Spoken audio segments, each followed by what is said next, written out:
Last month, the handle on one of my mugs broke off.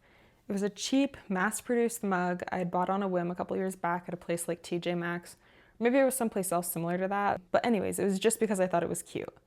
And as I stood there holding the handle, which was connected to nothing, I realized that this wasn't a tragedy. It was just an inconvenience. And worse than that, it was expected because it was a cheap, mass-produced item that wasn't built to last. Now, contrast that with something like a family heirloom watch. This was your grandmother's, it's over 60 years old, it's been serviced a few times, the leather strap has been replaced, but it keeps ticking, and it tells a story. The cheap mug was created and destined for a landfill, while this watch was destined for the next generation. In our last conversation in my previous video, we talked about the why of underconsumption. Today, we're going to be diving into the how. How do you make the conscious shift from a life of disposable things to a life of durable things that are beloved instead? And this isn't about buying expensive things necessarily. It's about buying quality things once.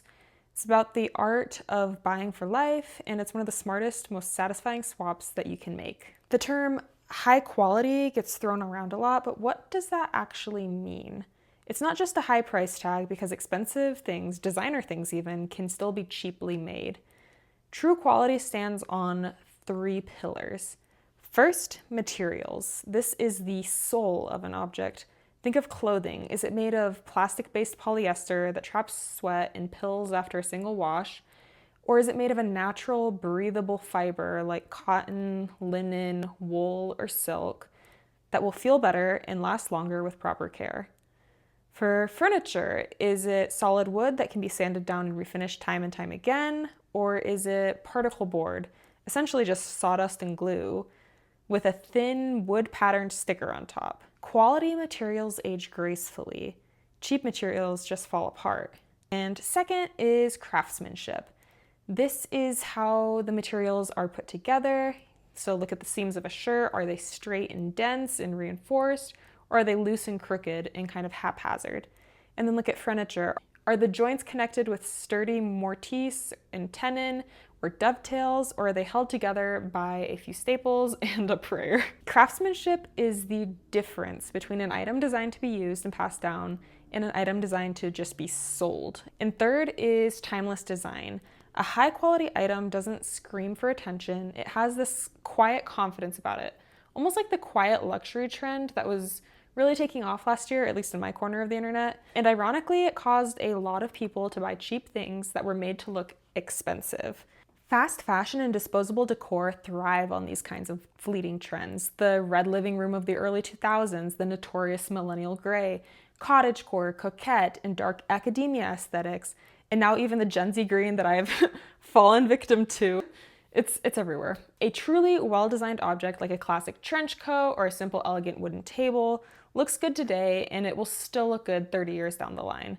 It transcends trends and it's timeless. So really those are the kinds of things that you want to invest into, are these timeless pieces that will last. Nowhere is the battle between quantity and quality more visible than in our closets. Let's make some direct swaps. Instead of buying 5 trendy $10 polyester t-shirts that will lose their shape after a few washes, buy 1 or 2 $25 t-shirts that are made of cotton. And you can feel the difference. The fabric is softer, thicker, more breathable, and the color won't fade as quickly. You can calculate the cost per wear. That $10 shirt you wear 5 times before it falls apart costs $2 per wear. The $25 shirt you wear 100 plus times costs 25 cents or less per wear. Which one's really cheaper then? This isn't sponsored, but I've been tracking my closet with a free app called Wearing for a little over a year now. Not super regularly, but it's enough to help me at least get a general visual on what I do and don't gravitate toward in my closet. But the app also provides me with a cost per wear metric, which is super helpful. I can do another video on that, going into more detail too, if that's something you'd be interested in. So let me know in the comments below. Anyways, let's get off this tangent and back on track. Now let's talk about shoes. Instead of a pair of fast fashion boots with a sole that's glued on and will inevitably start flapping, invest in a pair with Goodyear welted or Blake stitched sole. You can Google those, but they're essentially 2 different ways to tell if a shoe is high quality. You can see the visible stitching connecting the sole to the upper. This means when the sole wears out, a cobbler can simply remove it and put on a new one. The shoe is repairable, not disposable. It's built to last.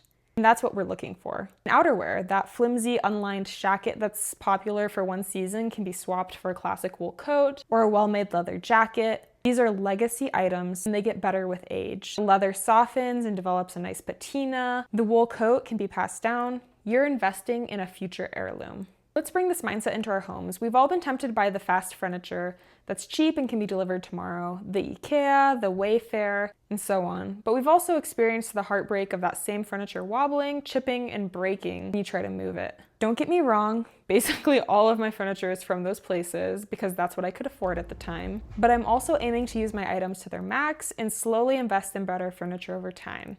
If I could start over, I'd buy a few items more slowly than try to furnish my entire apartment all in one go. But hindsight 2020, I guess. So here's the swap. Instead of that $100 particle board bookshelf that'll sag under the weight of its own mediocrity, look for solid wood furniture secondhand. Places like Facebook Marketplace, buy nothing groups, yard sales, estate sales. Thrift stores, local vintage shops are treasure troves for these kinds of items. You can often find a solid wood bookshelf from the 70s or 80s or even older for the same price or less. And it's already proven it can last 40 plus years, so it'll easily last another 40 with proper care. And with a little bit of elbow grease, you can sand it down and stain it and paint it however you want, or swap out the handles and knobs for something a little bit more your style, for a less dated look. When looking at upholstered furniture like a sofa, the difference is what's inside. A cheap sofa has a frame of particle board and soft pine held together with staples, much like my sofa. A quality sofa has kiln-dried hardwood frame with interlocking joints like my sister's sofa. If the whole frame lifts, it's sturdy. If it twists and flexes, walk away. Even your decor can be a swap. Instead of plastic, mass-produced vase, buy a ceramic piece from a local artist. Instead of a throw blanket made from synthetic material, invest in one made of 100% wool or cotton. These items bring texture, story, and soul into your home in a way that mass-produced plastic never can. And on the plus side for the environment, they won't leach microplastics into the water every time you wash them. If you're like me and you already have a ton of fleece and soft blankets that you received as gifts, use them or pass them on to someone else. They're already on this earth, so tossing them out will only mean they've served less of their purpose before going to the landfill. This principle also applies to the smallest things we use every day. In the kitchen, swap out that cheap non-stick pan that you have to replace every year once it's scratched. Instead, buy one cast iron skillet or a high-quality stainless steel pan. For that initial investment, you get a piece of cookware that will literally last for decades with the proper care. It's the definition of buying for life. Swap flimsy plastic kitchen utensils for sturdy stainless steel or wood. Swap disposable paper towels for a set of reusable cloth towels. I still use paper towels for some of my cleaning, especially in the bathroom, because I mentally can't get over the idea of some of the germs from the bathroom being in my washing machine. Like, I know it cleans, but I just can't get over it. But in other areas of the house, like the kitchen, I try to use reusable cloths where I can. The pattern is the same everywhere you look. Disposability versus durability. Plastic synthetics versus metal, wood, or glass. Something that's trash versus something that lasts. Shifting to a mindset of buying for quality isn't about perfection. It's not about getting rid of everything you own and replacing it with expensive alternatives. It's a gradual process. It's about the next purchase you make. You can't undo the past, so use what you have now, and when it's eventually time to replace it, invest in something that will last. It's also about having the confidence to walk away from a so-called good deal on a bad product. It's about respecting your own hard-earned money enough to spend it on things that will respect you back, with longevity and service. It is a form of sustainability, a form of financial savvy, and a form of self-care as well. It's not about filling your life with more things, but with better things. Things that have a story, things that feel good to use, things that are, in a word, worthy. So the next time you're about to buy something, pause for a moment and ask yourself a new question. Don't just ask, can I afford this? Ask, is this going to be worth my hard-earned money? Anyways, thank you so much again for tuning into today's video. I hope that it was insightful and taught you a little something, because I know I learned a lot as well as I was doing some of my research for this. This video is part of my series called Excess Antidote. So if you're interested in these types of videos, I'd recommend going and checking out that playlist for more content like this. And I'd love if you stuck around for future videos, so hit that subscribe button if you want to hang out some more, and I'll see you in the next one. Okay, bye!